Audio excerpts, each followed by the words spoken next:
안녕하세요. 닥터 꼬집입니다. 많은 분들이 원하시죠. 본인의 치아를 되도록이면 살려서 오랫동안 쓰기를 다 바래요. 그거를 바라지 않는 사람은 없는 것 같아요. 그래서 저희 병원에 정말 본인의 치아를 유지하기 위해서, 살리기 위해서 정말 멀리서들 오시고, 심지어 외국에서도 오시고, 지방에서도 오시고, 그런 환자분들을 해결해 줌에 있어서 가장 어려운 부분이 치아 크랙이 어딘가에서 진행이 되는 경우는 참 이게 난감한 것 같아요. 그러니까 이게 더군다나 이 위쪽에서 진행되는 크랙 라인이 있는 경우는 저희가 현미경상으로 거의 디텍트가 되기 때문에 그걸 사진 찍어서 보여드리고 발치 임플란트로 가는 경우도 있고, 그게 깊지 않으면 우선은 크라운을 씌워서 살려서 쓰는 경우도 있는데, 이게 뿌리 쪽에서부터 진행이 되시는 분들 같은 경우에는 발견이 제일 늦게 돼요. 정말 그냥 위에서 그냥 정상적인 신경치료를 하고 크라운 씌워 드렸는데, 이게 다시 염증이 해결이 안 돼가지고 치근단 절제술을 갔는데 거기에서 발견이 되는 경우도 있고, 실은 이 환자분 같은 경우에는 제 친동생이에요. 그래서 제 친동생 같은 경우에 약간의 크랙 라인이 보였지만 좀 살려볼까 하고 했는데 결국엔 임플란트로 갔어요. 그래서 결국에 크랙이 해결이 되지 않는단 말이에요. 살리는 술식으로. 그래서 이 영상을 보면 비슷한 상황에 있는 분들이 도움이 되실 거예요. 한번 꼬집어 보도록 하겠습니다. 네, 오른쪽 아래 어금니가 너무 아파요 라고 이제 오셨는데, 제 동생이 덩치도 엄청 크고 키도 큰데 엄청 건강한 체질이어서 정말 웬만하게 아프지 않으면 저희 병원에 안 와요. 워낙 바쁘기도 하고 통증에 대해서 무뎌가지고 아프다고 하면 진짜 아픈 거예요. 제 동생 같은 경우에도 뭐 워낙 치아가 안 좋아서 과거에 저한테 많은 치료를 받았었는데, 뭐 그 전에는 다른 치과를 다니다가 이제 제가 세브란스 있을 때부터 치료를 했는데, 제가 이제 공부를 하고 점점점 치과 의사로서 이제 성숙이 되다 보니까 동생의 치아 상태 아니면은 가족들의 치아 상태를 보면 이거를 참 조금 더 그 선생님께서 공부한 선생님한테 치료를 받았으면 괜찮았을 텐데 라고 하는 아쉬운 부분들이 있는 경우들이 꽤 있어요. 제 동생 같은 경우에는 좀 약간 치료하기가 어려운 치아기는 해요. 그러니까 왜냐하면 오른쪽 아래 요 치아가 지금 아픈 건데, 지금 과거에 여기가 신경치료가 굉장히 좀 짧게 돼 있어요. 근데 이제 그 이유를 보면 치아가 뿌리가 되게 긴데 가늘어요. 그리고 뿌리가 약간 휘어져 있기 때문에 그 망곡을 따라서 이렇게 신경치료하기가 굉장히 난이도가 높은 케이스예요. 그냥 다른 환자였어도 이런 환자분들 같은 경우에는 저희도 경험치가 있으니까 이런 환자는 굉장히 어렵다는 걸 알기 때문에 긴장을 하고 치료를 들어가야 되는 그런 케이스예요. 어쨌든 여기가 아프다고 하니까 이제 안 될 것 같기는 한데, 그래도 재신경 치료를 일단은 해 봐야 될 것 같기는 한데, 요 밑에가 거의 꽉 막혀 있어서 만약에 재신경 치료를 하고도 안 되면 일단은 치아 재식술을 해보자라고 했어요. 아니나 다를까 이제 재신경 치료를 했는데 이 치근단의 이 부분을 못 따라갔어요. 여기도 못 찾았어요. 현미경으로는 입구는 다 찾는데 결국에는 여기를 다 못 찾았단 말이에요. 근데 이제 이쪽 부분은 뿌리 끝에 염증이 없어서 괜찮은데, 여기는 이제 염증이 있는 통증의 원인이 되는 이 부위도 못 찾았기 때문에 일단은 좀 지켜보자 했는데 동생이 안 아프대요. 그래서 일단은 크라운을 그러면 씌워줄게, 일단 씹어보다가 아프면 와가지고 수술해라고 했어요.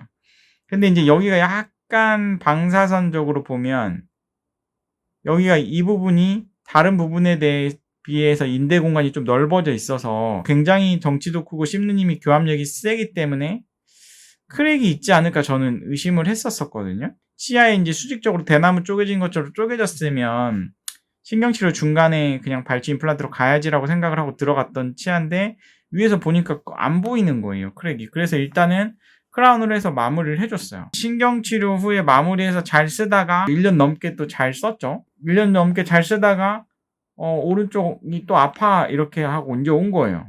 제가 치근단 절제술을 하자라고 이제 들어간 거죠. 근데 이제 동생이니까 치근단 절제술을 했어요.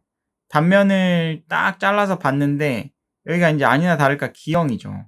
바깥쪽의 신경관이랑 안쪽의 신경관이 골짜기처럼 연결된 이런 해부학적 특이성을 갖고 있는 치아고 굉장히 얇죠, 뿌리가. 그래서 정말 여기는 뭐 아무리 내가 신경관을 끌 때까지 찾았어도 요 골짜기까지는 치료를 못했으니까 치근단 절제술을 갈 수밖에 없었겠다라고 생각을 하면서 마무리를 하려는 찰나에 실은 여기에 금이가 있는 게 발견이 됐거든요. 크랙이 가 있는 게 발견이 됐는데 원래는 뽑고 임플란트 하는 게 원칙이에요, 원칙. 근데 동생한테 일단 한번 여기 금 같은 게 보이긴 하는데 일단 한번 써봐라 라고 이제 염증 긁어내고 수술을 마무리를 하고 보낸 거죠. 근데 3년 썼어요. 3년 동안 잘 썼는데 중간 엑스레이를 찍어보면 여기가 크랙이기 때문에 절대 뼈가 안 생긴단 말이에요. 그래서 크랙이신 분들이 수술해서 살려달라고 말씀을 하시면 제가 이제 안 넘어가요. 왜냐면 예후를 뻔히 알거든요. 이거는 연명 치료밖에 안 된다. 2, 3년 결국 쓰다가 임플란트 가셔야 되기 때문에 빨리 임플란트로 가셔라 라고 이제 말씀을 드려요. 그게 현명한 거예요. 근데 이제 제 동생 같은 경우에는 3년 쓰다가 오니까 얘가 이제 이런 식으로 뼈가 더 많이 녹았죠. 그래서 이때 그냥 임플란트 한 거예요. 그래서 발치를 할 때도 이제 남은 뼈를 다 보존을 해야 되기 때문에 이렇게 다 쪼개가지고 발치를 했고 그 자리에 이제 신경관을 건드리지 않은 상태로 해야 되니까 임플란트를 마찬가지로 제 가족이지만 발치 즉시 임플란트를 저는 선호를 해요. 저희 병원의 한 80% 이상은 발치 즉시 임플란트예요. 치아를 다 발치하고 염증 다 제거하고 남아있는 뼈로 임플란트 위치를 잡고 뼈가 워낙 단단하고 튼튼하니까 고정력도 30N 이상이 나와서 2차 수술까지 한꺼번에 해버린 거예요. 이제 뭐 여기 아래 염증 제거한데도 다 뭐 이미 뼈가 생겼으니까 그러고 난 다음에 임플란트를 완성을 해가지고 쓰고 있는 케이스인데 이렇습니다. 크랙이 있으면 치아가 대나무 쪼개진 것처럼 완전히 쪼개져 버렸다고 하면은 하루라도 빨리 임플란트 가시는 게 현명한 길이에요. 2, 3년 쓰려고 치료의 결과를 만드는 게 결코 좋지 않다. 실은 이런 케이스들을 올려드리는 게 안 된다는 걸 보여드리려고 올리는 거예요. 만약에 제 친동생도 아니고 가족도 아니었다 그러면 치료를 이렇게 안 했겠죠. 확실한 치료를 해야 되니까. 가족이기 때문에 실험을 한 거는 아니고 여차저차 동생이 뭐 바쁜 상황도 있었고 좀 약간 연명 치료를 하다가 또 아파서 오면은 뭐 임플란트를 해도 되는 상황이었기 때문에 그렇게 마무리를 하고 결국에는 이제 계속해서 다른 치아들 치료하러 오고 있는데 아무튼 이렇게 크랙이 제일 늦게 발견되는 케이스가 뿌리 아래서부터 진행되는 크랙 라인이 있을 경우에는 정말 끝단에 발견이 돼요. 그러니까 이런 분들 같은 경우에는 이럴 줄 알았으면 처음부터 뽑고 임플란트 하지 왜 고생을 시켰냐라고 말을 하는데 그렇지 않은 경우, 살려서 쓰는 경우도 훨씬 많다는 거죠. 제 동생이 아니라고 하더라도 다른 환자분들이라고 해도 이렇게 재신경 치료부터 차근차근 치근단 절제술 그리고 임플란트까지 거쳤을 것 같아요. 이 영상이 크랙 때문에 염증 때문에 고민이 있으신 분들한테는 판단 기준이 됐으면 좋겠고 도움이 되는 영상이 되기를 바랍니다. 이 영상이 도움이 됐다고 하면 닥터코집 치과 DM 좋아요, 구독 요청 드리고요.